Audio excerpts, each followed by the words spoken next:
Bonjour à tous et bienvenue, vous regardez l'autre direct et à partir d'aujourd'hui on lance une série spéciale élections départementales puisqu'elles auront lieu ce dimanche. Alors pour lancer cette série nous sommes avec Hervé Cuiron, bonjour. Bonjour. Alors vous êtes candidat Europe Écologie, Front de Gauche et plus généralement Société Civile, un rassemblement citoyen. Vous vous présentez sur un canton qui est finalement un des deux cantons où aujourd'hui la gauche a un élu. Il y aura aussi un candidat socialiste, ce qui veut dire qu'au premier tour, vous serez divisé, et qu'il y a finalement peu de chances pour qu'un candidat de gauche atteigne le second tour, vu le niveau du Front National dans les sondages. Est-ce que c'est pas un peu risqué ? Alors, moi, je ne pense pas que ce soit particulièrement risqué. Il faut poser la question autrement.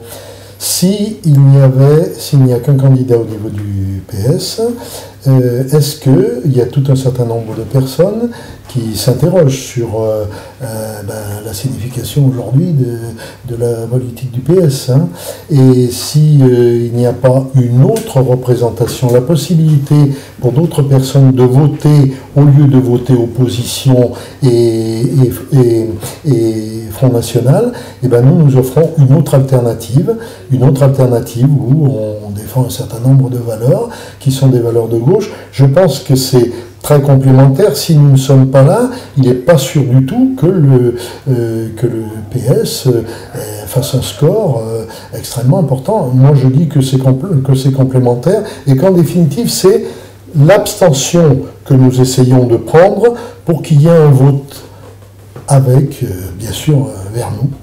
Donc vous pensez que vous n'allez pas finalement éliminer la gauche, que vos électeurs ne seraient pas allés voter pour la liste PS si vous n'aviez pas été là? Ou si vous n'aviez pas fait une liste d'union, vous auriez pu faire une liste d'union aussi. C'est sûr qu'on offre la possibilité aujourd'hui, dans le système dans lequel on est et ce que les gens ressentent au niveau de la gauche, on offre la possibilité aux gens d'exprimer autre chose qu'ils attendent de manière différente. Donc on ouvre ce panel de gauche, hein, et moi je crois qu'il est important dans notre vie démocratique qu'il y a ça. C'est sûr que ça peut poser un certain nombre de problèmes, mais est-ce qu'il ne va pas y avoir globalement quelque chose qui va changer dans l'avenir, dans le système dans lequel on est, on est peut-être à la fin d'un système. Mais laissons aux gens la possibilité de venir voter, parce que certains s'abstiendraient pour ne pas voter pour le Front National, il vaut mieux qu'ils viennent voter pour vous. Pourquoi vous n'avez pas voulu d'une liste d'union avec le PS ? C'est difficile, la donne elle est très difficile. Quand on voit ce qui s'est passé, l'arrangement entre Gérard Collomb et Mercier, l'absence de concertation des citoyens, nous c'est absolument insupportable. Nous, ce qu'on défend, c'est une démocratie participative. On nous met devant le fait accompli, y compris les élus, pour organiser ceci. Et c'est quelqu'un de gauche qui fait cette proposition. Pour nous, c'est inadmissible. Et est en train de donner la parole au Front National, il n'y a pas de problème, qui dénonce, comme nous, que c'est un arrangement entre partis politiques, comme ils disent, UMPPS, quoi. Hein. Et nous, on peut pas accepter ça. Nous voulions une concertation, nous voulions participer, nous avions des propositions dynamique à faire pour l'avenir de ce département. Eh bien là, on n'est pas dans ce cas-là. En plus, on nous dit que le département, c'est des maires qui vont, du reste toutes les listes c'est comme ça, ce sont des maires qui vont, les citoyens, bon, ils n'ont pas les compétences, ils ne connaissent pas, etc. Bon, si vous voulez, quand on entend ce genre de choses, ça veut dire quoi? Le citoyen, il ne sait rien, il sait juste à voter, il ne sait même pas de quoi il va voter.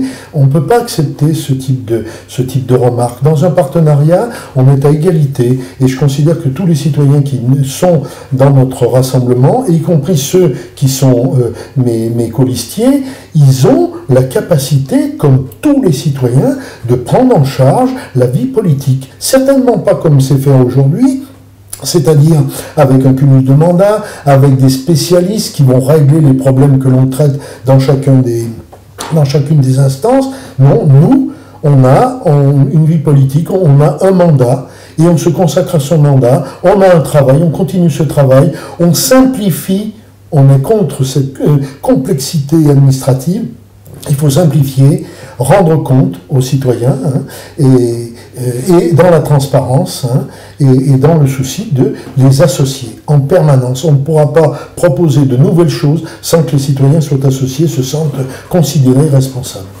Justement, pour nouveau département, nouveau projet peut-être, qu'est-ce que vous voudriez faire, vous, avec ce nouveau département qui finalement a 3 mois d'existence, puisqu'il a été créé à la suite de la scission entre la métropole et le conseil général d'avant, un département plus petit, avec moins de budget. Qu'est-ce qu'on en fait? On en fait un département pionnier, on en fait un département qui essaye justement de survivre dans un contexte financier compliqué?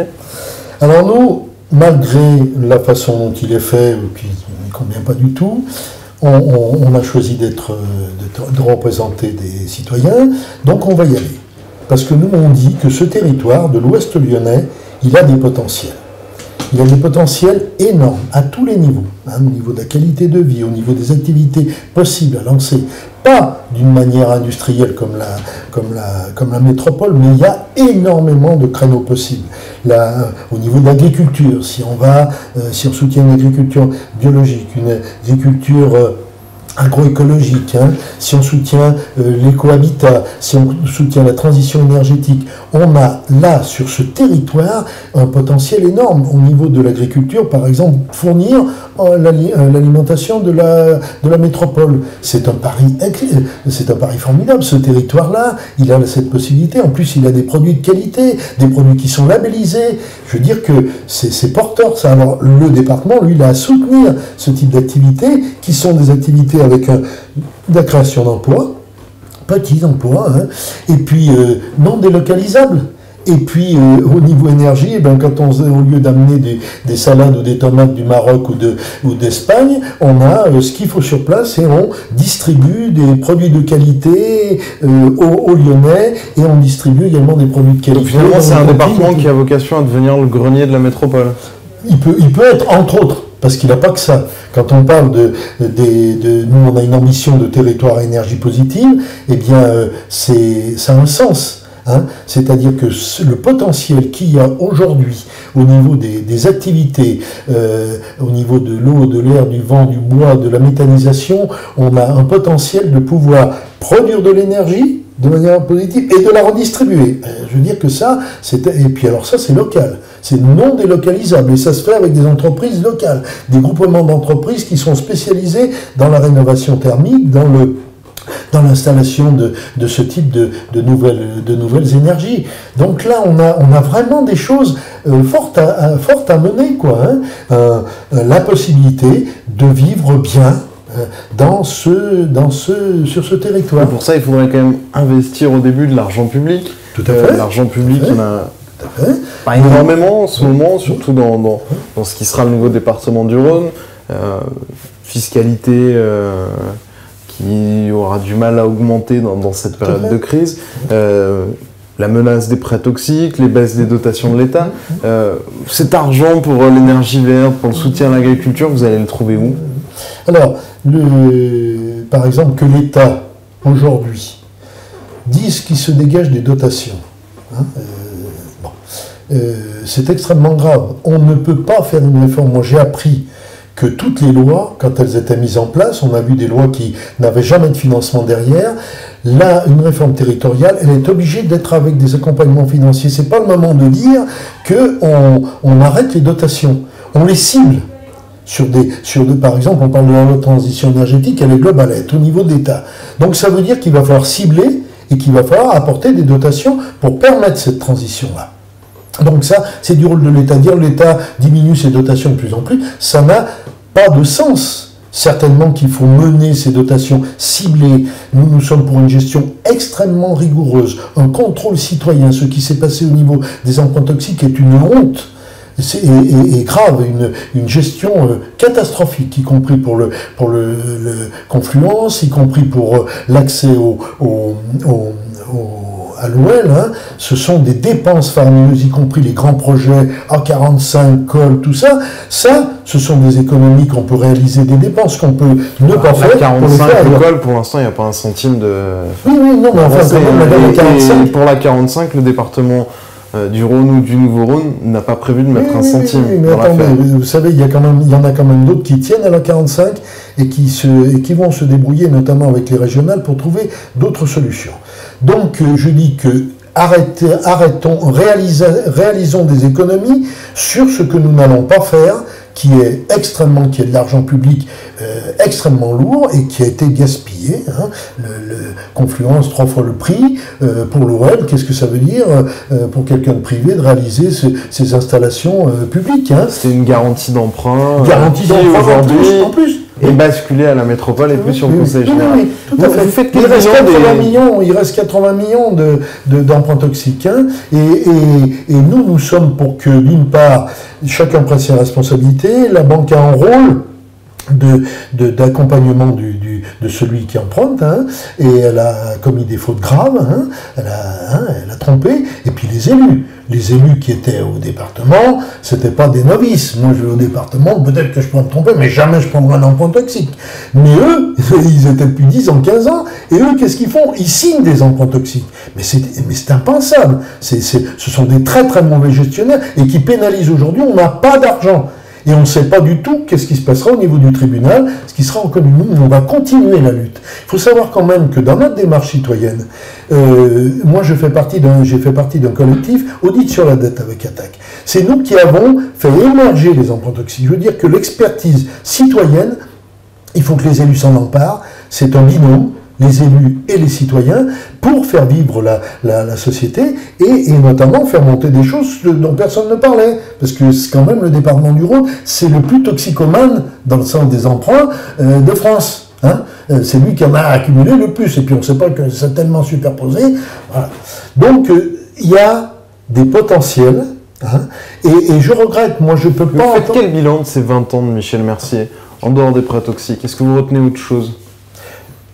Alors dire... Puisque la page se tourne, l'UDI brigue la succession. Bon, moi, je ne suis pas du tout pour dire que tout est mauvais.